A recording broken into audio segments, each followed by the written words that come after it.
Resume resume is going to be the most important thing for your placement, especially अगर आप off campus जाते हो जहाँ competition इतना ज़्यादा हाई है कि बहुत बार रिक्रूटर को टाइम नहीं मिलता है आपके रेज्यूमे को अच्छे से देखने का। आप खुद सोचो, अगर आप रिक्रूटर हो, आपने एक जॉब पोस्टिंग डाली and with in an hour आपको 100 एप्लीकेशंस मिलते हैं, आपको हज़ारों एप्लीकेशंस मिलते हैं, तो आप कितना टाइम दे पाओगे एक रेज्यूमे को? तो बहुत बार the recruiter looks at your resume for 10 to 12 seconds and उसमें अगर उनको कोई मिस्टेक दिखती है या अगर उनको इम्प्रेसिव नहीं लगता है, then it goes straight to the dustbin and it gets rejected. तो you have to make sure कि आपका रेज्यूमे उस लेवल पे है कि it can stand out from the other candidate and it is also ATS friendly so that it goes through the automation system. So in this video I'm going to tell you everything about how you can make the best resume possible ताकि आपका resume shortlist हो पाए and आप दोबारा reject नहीं हो। क्योंकि even if you have all the skills in the world, अगर आपको सब कुछ भी आता है, आप बहुत अच्छे DSA में हो, आप बहुत अच्छे प्रोजेक्ट बना रखे हो, अगर आप इंटरव्यू में शॉर्टलिस्ट ही नहीं होगे तो उसका कोई फायदा नहीं है। So let's get into it. तो हम दो चीज़ों पे बात करेंगे। पहला है technicality, like how to make it ATS friendly, and the second thing is how to like what to put, कि आपका रेज्यूमे देख के रिक्रूटर इंप्रेस हो जाए, कि उसको रेज्यूमे देख के लगे कि हाँ यार इस बंदे में कोई तो बात है, इसको एक चांस देना चाहिए। तो दोनों चीज़ों पे बात हो जाएगी, जो technicality and the actual content, because यार दोनों चीज़ें मैटर करती है। बहुत ATS फ्रेंडली है लेकिन अगर कंटेंट ही अच्छा नहीं है तो फिर कोई फायदा नहीं है, इवेंचुअली रिजेक्ट हो जाएगा।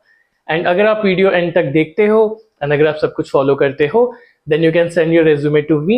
I will review it for free. I'll give my LinkedIn in the description. वहाँ से आप मेरे को रीच आउट कर सकते हो, अपना रेज्यूमे भेजो, पहले अच्छे से वीडियो देख के बनाओ and I will review it for free for you. तो सबसे पहली चीज़, फॉर्मेट क्या होना चाहिए रेज्यूमे का?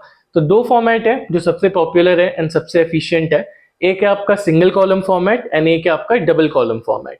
तो दोनों में बहुत ज़्यादा अंतर नहीं है ATS फ्रेंडलीनेस में, दोनों is like almost on equal terms. But मैं ये सजेस्ट करूंगा आपको कि अगर आप एक्सपीरियंस पर्सन हो, आपने ऑलरेडी काम किया है, आपको स्विच करना है, then use a double column format. अगर आप एक फ्रेशर हो, then use a single column format. This is on my experience what works the best. ठीक है, तो फॉर्मेट अपना क्लियर हो गया। आप डालना क्या है रेज्यूमे में, क्या होना चाहिए टॉप टू बॉटम, एक बार वो डिस्कस करते हैं। सबसे पहले रेज्यूमे में आपका नाम होना चाहिए, उसके नीचे आपका कॉन्टैक्ट इन्फॉर्मेशन होना चाहिए। आप अपना ईमेल डालो, अपना फ़ोन नंबर डालो एंड अपना लिंक्डइन डालो, अपना गिटहब डालो। कोई आपकी कॉम्पिटिटिव प्रोग्रामिंग प्रोफाइल अच्छी है तब डालो, वरना इट्स नॉट नीडेड। अब एक मिस्टेक डिस्कस करते हैं जो बहुत लोग कर रहे हैं, अभी भी मैं देखता हूँ, मेरे को रेज्यूमे रिव्यू करने के लिए लोग देते हैं एंड अभी भी लोग प्रोफाइल पिक्चर डाल रहे हैं रेज्यूमे में। यार क्यों तुमने प्रोफाइल पिक्चर डाले रेज्यूमे में? तुम्हें रिक्रूटर को डेट करना है क्या? तुम्हें रिक्रूटर के साथ फ्लर्ट करना है क्या? नहीं ना। कैसे इंप्रेस करोगे यार तुम रिक्रूटर को? फोटो से नहीं इंप्रेस करोगे, स्किल से इंप्रेस करोगे, प्रोजेक्ट से इंप्रेस करोगे, एक्सपीरियंस से इंप्रेस करोगे। तो प्लीज अपना प्रोफाइल पिक्चर हटा दो रेज्यूमे में अगर अभी है। एंड आई नो कॉलेजेस बोलते हैं हमें प्रोफाइल पिक्चर डालना चाहिए, तो ऑन कैंपस के लिए आप अलग रेज्यूमे रखो, ऑफ कैंपस के लिए अलग रेज्यूमे रखो एंड इस रेज्यूमे में अपना प्रोफाइल पिक्चर मत डालो। दूसरी चीज़ है, अपना यूजर समरी हटा दो। बहुत लोग यूजर समरी लिखते हैं जिसमें लिखते हैं I am a very hard working dedicated talented person with this much knowledge. तो यार टॉक इज चीप, ठीक है, टॉक इज चीप। आपको प्रूफ ऑफ वर्क देना है, यूजर समरी से कोई वैल्यू नहीं है, कोई मैटर नहीं करता। ये दो चीज आप अभी के अभी रेज्यूमे से हटाओ अगर आपने रखी हुई है। ठीक है, तो आपको ओवरलीफ से फॉर्मेट मिल जाएगा, आइदर फॉर्मेट आप चूज करो। फॉर्मेट के बाद अपना नाम लिखो, जो भी मैंने कॉन्टैक्ट इन्फॉर्मेशन बताया आप वो लिखो। अब इसके बाद आपको क्या करना है, नेक्स्ट सेक्शन आपका एजुकेशन आएगा। ठीक है, एजुकेशन में आपको लेटेस्ट टू बैकवर्ड्स जाना है। सबसे लेटेस्ट आपका कॉलेज होगा, ठीक है, उस कॉलेज में आप नाम लिखो एंड आप month year to month year लिखो। Starting month starting year to ending month ending year. Make sure कि आप अपना मंथ उसमें पुट करो, it is very important. Date डालने की जरूरत नहीं है, मंथ ईयर होना चाहिए आपका, ठीक है, दैट इज नेसेसरी। उसके बाद आप CGPA डाल सकते हो। मैं हाईली सजेस्ट करूंगा आप CGPA डालो अगर आपका 8 के ऊपर है एंड 8 के ऊपर नहीं है तो यार थोड़ा वर्क करो CGPA पे, क्योंकि बहुत लोग बोलते हैं CGPA का कोई यूज नहीं है, लेकिन आई स्टिल सजेस्ट कि CGPA थोड़ा डिसेंट रखो। 7.5 to 8 तो होना ही चाहिए, वरना बहुत सारी कंपनीज के शॉर्ट लिस्टिंग में तुम रिजेक्ट हो जाओगे। काफी कंपनीज फोकस करती हैं CGPA पे। ठीक है, तो कॉलेज एजुकेशन हो गया तुम्हारा। कॉलेज एजुकेशन के बाद नेक्स्ट क्या है, नेक्स्ट है स्कूल का एजुकेशन, वो तुम आराम से डाल सकते हो, month year to month year, follow that, done. उसके बाद नेक्स्ट सेक्शन है स्किल्स का। अब बहुत लोग स्किल्स को पहले रखते हैं एजुकेशन के, बहुत लोग स्किल्स को सबसे ऊपर रखते हैं, but it's not going to matter in the longer run. ठीक है, तो स्किल सेक्शन आपको रखना है। स्किल सेक्शन में you need to mention everything that you know of. आप प्रोग्रामिंग लैंग्वेजेस मेंशन करो, आपको जो भी आती है, C, C plus plus, Java, JavaScript, Python, जो भी आता है लिख दो।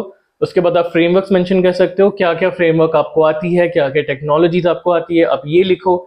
उसके आगे आप टूल्स बता सकते हो, क्या टूल्स आपने यूज कर रखे हैं, क्या टूल्स में आपको प्रोफिशिएंसी है, ये लिखो। ठीक है। एंड इसमें आप मेक श्योर करना कि आप ऐसा कुछ भी नहीं लिखो जिसका आपको सिर्फ आधा अधूरा नॉलेज है। ठीक है। बहुत बार क्या होता है, लोग बस बेसिक सिंटैक्स समझ लेते हैं किसी चीज का एंड उसको लिख देते हैं, एंड फिर इंटरव्यू में रेज्यूमे से देख के रिक्रूटर आपसे कुछ ऐसा पूछ लेता है जो आपको नहीं आता, and that does not leave a good look. ठीक है। तो वही चीजें डालना जो आपको जेन्युइनली आती है। तो सेल्स का सेक्शन हो गया, अच्छे से जो जो आपको आता है वो लिखो, एंड अगर नहीं आता है तो यार रिवाइज कर लेना एटलीस्ट इंटरव्यू से पहले। ठीक है।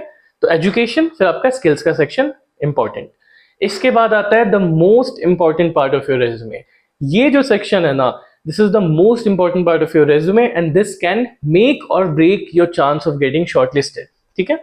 तो ये सेक्शन जो है, अगर आप एक्सपीरियंस पर्सन हो तो this section is your work experience. अगर आप फ्रेशर हो, कॉलेज में हो, फर्स्ट टाइम प्लेसमेंट है, तो फिर आपका ये प्रोजेक्ट सेक्शन हो गया। ठीक है। या आप इंटर्नशिप बेस में डाल सकते हो। तो आइदर आपको अपना वर्क एक्सपीरियंस लिखना है अगर आप वर्किंग प्रोफेशनल हो, या आपको वो लिखना है, प्रोजेक्ट्स लिखने हैं। ठीक है। अगर आप फ्रेशर हो तो आपको एटलीस्ट 2 अच्छे प्रोजेक्ट बनाने हैं, उनमें से एक आपका एस प्रोजेक्ट होगा। अगर आपको नहीं पता एस प्रोजेक्ट क्या है तो I have made an entire video on this topic कि how you can make the ace project for getting placed. I'll give a link to that video. Please watch it. It is very good and it is going to make sure that your project is the best possible. ठीक है। तो आप अपने project का नाम लिखो and make sure आपके project का नाम थोड़ा यूनिक है। ठीक है। एकदम जेनेरिक नाम नहीं देना है कि फेसबुक क्लोन, व्हाट्सएप क्लोन, थोड़ा यूनिक नाम दो, अच्छा लगे इंटरव्यूअर को भी। ठीक है। उसके बाद आपको एक्सप्लेनेशन लिखना है कि आपने क्या यूज किया है एंड आपने कौन कौन से फ्रेमवर्क्स यूज किए हैं, क्या क्या टेक्नोलॉजीज यूज किए हैं and what you have tried to achieve. ठीक है। ये लिखो। इसके बाद सबसे इंपॉर्टेंट चीज है प्रोजेक्ट्स में कि आपकी एक लिंक होनी चाहिए which goes to your deployed project. ठीक है। आपको प्रोजेक्ट को डिप्लॉय करना है एंड मेक श्योर कि उसका लिंक रेज्यूमे में हो। ठीक है। ताकि रिक्रूटर क्लिक करे उस पर एंड जाए प्रोजेक्ट में एंड देखे खुद से यार कि कैसे इंप्लीमेंट किया है, क्योंकि वो देखेगा ना, उस चीज पे डिस्कशन होगा, उस चीज पे डिस्कशन होगा एंड वो इंप्रेस होगा। तो इट इज वेरी इंपॉर्टेंट कि वो आपका प्रोजेक्ट खोल के देखे, तभी खोलेगा, तभी देखेगा जब लिंक डालोगे। ठीक है। And one tip that I am going to give you here that काफी लोग नहीं करते हैं। बहुत लोग ऐसे लिंक डालते हैं, लिंक खोला, सीधा लॉगिन पेज आ गया, अब रिक्रूटर रजिस्टर करेगा, एक्स्ट्रा स्टेप है। तो आप क्या करो, आप गेस्ट क्रेडेंशियल्स रखो जो ऑलरेडी आ जाए वहां पे। ठीक है। जैसे username guest, password guest, already logged in. ठीक है। या फिर ऑलरेडी आ जाए and he just has to click log in. ठीक है। गेस्ट क्रेडेंशियल्स रखो, it's a great tip for you. तो ये हो गई प्रोजेक्ट की बातें अगर आप फ्रेशर हो। Now, if you're a working professional, again, this is extremely important for you. तो जिन भी कंपनीज में आपने काम किया है, आपको लेटेस्ट टू बैकवर्ड्स जाना है again. What ever company you worked in, again लिखो मंथ, बिगिनिंग ईयर, तो एंडिंग मंथ, एंडिंग ईयर अभी भी चल रहा है तो प्रेजेंट लिख दो, टू प्रेजेंट। ठीक है। Now here you have to use bullet points, bullet point 1, bullet point 2, bullet point 3. ठीक है। and make sure that you focus on numbers speak a lot. ठीक है। तो आपको लिखना है अच्छे से कि I have increase the efficiency by X%, I have saved Y amount of dollars, और I have saved Y amount of time, what have you contributed to the project. Numbers में लिखना है। दूसरी चीज, आपको टेक्नोलॉजीज या फ्रेमवर्क्स हाईलाइट करने हैं जो आपने यूज किया है, like I used XYZ framework with XYZ this with this tool, ये आपको हाईलाइट करना है। ठीक है। Make sure that your sentences start with actionable verb, make sure कि वो क्लियर और कंसाइज हो। And again a bonus tip for you, आप ये सेक्शन लिखो एंड ये सेक्शन आप सीधे डालो चैट जीपीटी पे, उसको आप प्रोफाइल एक्सप्लेन करो जिसके लिए आप अप्लाई कर रहे हो and ask it to refactor it and it will do something and it will get better and it will have a better format. ठीक है। तो आप चैट जीपीटी का यूज कर सकते हो इस सेक्शन में, क्योंकि ये सेक्शन आपका बहुत जरूरी है। ठीक है। तो अगर आप फ्रेशर हो, प्रोजेक्ट्स कर लेना, एंड अगर आप वर्किंग प्रोफेशनल हो तो जो भी आपने काम किया है उसको आप लिख लो अच्छे से। एंड अगर आपने बहुत अच्छा काम नहीं किया है, बहुत बार मेरे को लोग बोलते हैं कि यार मैं 3 साल काम किया है लेकिन मेरे से कुछ ढंग का काम नहीं करवाया, मेरे से कुछ ऐसा काम नहीं करवाया जो मैं शो ऑफ कर सकूं। तो यार ये चीज है, आप जो भी काम किए हो या आपके कलीग्स जो भी काम किए हैं, आप जिस प्रोजेक्ट पे काम किए हो, आप एटलीस्ट उसको अच्छे से सीख लो। इवन अगर आपने उस पर बहुत ज्यादा काम नहीं किया है, जो भी उस पर काम हुआ है आप उसको सीख लो और फिर आप उसको ऐसे दिखाओ कि वो आपने किया है। And as long as you know everything inside out, the recruiter is not going to have any issue with that, ठीक है। तो again this is a hidden tip for you, but make sure that whatever you say और whatever you put on your resume, आपको उसका 100% in and out knowledge होना चाहिए, वरना यार गंदा फंस जाओगे, ठीक है, क्योंकि रिक्रूटर ग्रिल करेगा ही करेगा। नेक्स्ट सेक्शन आता है आपका अचीवमेंट्स का। तो ये बहुत नेसेसरी नहीं है, अगर आपके अचीवमेंट्स है तो लिखो, नहीं है तो स्किप करो। अचीवमेंट्स में क्या होना चाहिए, अचीवमेंट्स में आपका अगर बहुत अच्छा कोई रेटिंग है कोडफोर्सेस पे, कोडशेफ पे, लीड कोड पे, तो आप वो लिखो। आपने बहुत सारे प्रॉब्लम सॉल्व कर रखे हैं तो आप वो लिखो। अगर आप कोई हैकाथॉन जीते हो वो लिखो, ओपन सोर्स में कंट्रीब्यूट किया है, जीसॉक जैसा कुछ क्रैक किया है, आप वो लिखो। ये सब चीजें हैं जो आप लिख सकते हो, ठीक है। नेशनल लेवल कोडिंग कॉम्पिटिशन में पार्ट लिया है, अच्छी रैंक आई, नेशनल लेवल हैकाथॉन में पार्ट लिया है, कुछ भी आपने किया है जिसमें आपका अच्छा रिजल्ट आया है, आप वो लिख सकते हो। बट यार ऐसा कुछ नहीं लिखना है जो इररिलेवेंट हो। बहुत लोगों का मैंने देखा है कि वैसे लिख देते हैं कि basketball captain in 5th class, I won English olympiad in 2nd class. यार रिक्रूटर को नहीं फर्क पड़ता इससे। वही चीजें लिखो जो रेलिवेंट है एंड जो रिक्रूटर को इम्प्रेस करेगी, ठीक है। आपको रेज्यूमे का एक भी लाइन वेस्ट नहीं करना है, थोड़ा भी स्पेस वेस्ट नहीं होना चाहिए। तो ऐसे आप अचीवमेंट सेक्शन फ्रेम कर सकते हो। अगर अचीवमेंट्स है तो लिखो, एंड अगर नहीं है तो यार मैं ऑनेस्टली सजेस्ट करूंगा कि अचीवमेंट्स बनाओ। अगर आप कंप्यूटर साइंस में हो तो यार किसी चीज में आपको बहुत अच्छा होना पड़ेगा। चाहे आप प्रॉब्लम सॉल्विंग में बहुत अच्छे हो, बहुत अच्छी एक रैंक या बहुत सारे प्रॉब्लम्स करो उसमें बहुत अच्छे बनो, या आप डेवलपमेंट में बहुत अच्छे हो तो यार ओपन सोर्स करो, हैकाथॉन करो, कुछ ना कुछ ऐसा करो कि आपका अचीवमेंट सेक्शन बन पाए, ठीक है। तो मैं सजेस्ट करूंगा कि यार अचीवमेंट सेक्शन में थोड़ा बहुत 1-2 लाइन लिखने के लिए कुछ ना कुछ कर लो यार, इसमें आप बहुत अच्छे हो, क्योंकि ये थोड़ा अच्छा दिखता है, you know, it is appealing to the eyes. अब देखते हो ना कि यार अचीवमेंट है, इस बंदे ने ये कर रखा है, तो एक वाव फैक्टर आ जाता है, रिक्रूटर को देख के अच्छा लगता है यार कि कुछ किया है बंदे ने, ठीक है, बैठा नहीं है 4 साल कॉलेज के। तो वो एक इंपॉर्टेंट चीज है।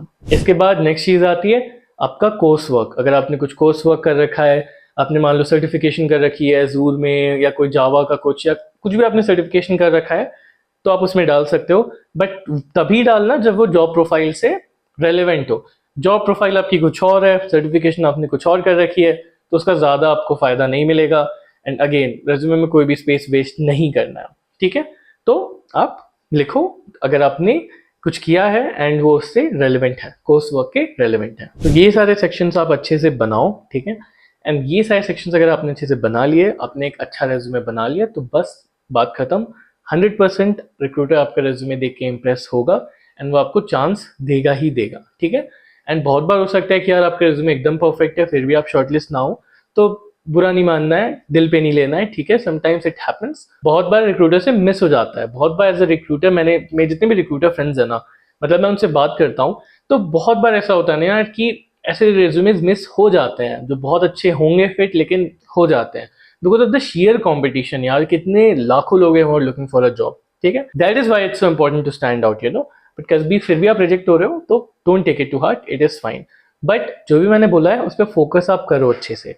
एंड टेक्निकलिटी ठीक है यार, but content is more important. Make sure करो कि आप प्रोजेक्ट अच्छा बनाओ, मेक श्योर दैट आपके कुछ अचीवमेंट्स हो, and make sure that resume आपका अच्छा दिखे। बोरिंग प्रोजेक्ट्स मत बनाओ, वर्क एक्सपीरियंस में बोरिंग चीजें मत डालो, फालतू की चीजें मत डालो, ठीक है।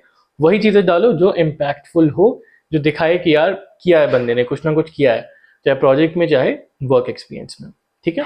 तो दैट्स प्रीटी मच इट। अगर मेरे को कोई और टिप आता है तो मैं डिस्क्रिप्शन में डाल दूंगा। Make sure that you guys go through the description, वहाँ पे मेरी लिंक्डइन प्रोफाइल भी मिल जाएगी, वहाँ आप अपना रिज्यूमे भेज सकते हो। I will review it for free and let you know what you guys need to improve on. So that's pretty much it. कुछ भी आपको डाउट हो आप कमेंट सेक्शन में डाल सकते हो, या आप अगेन लिंक्डइन में डाल सकते हो। That's all, thank you.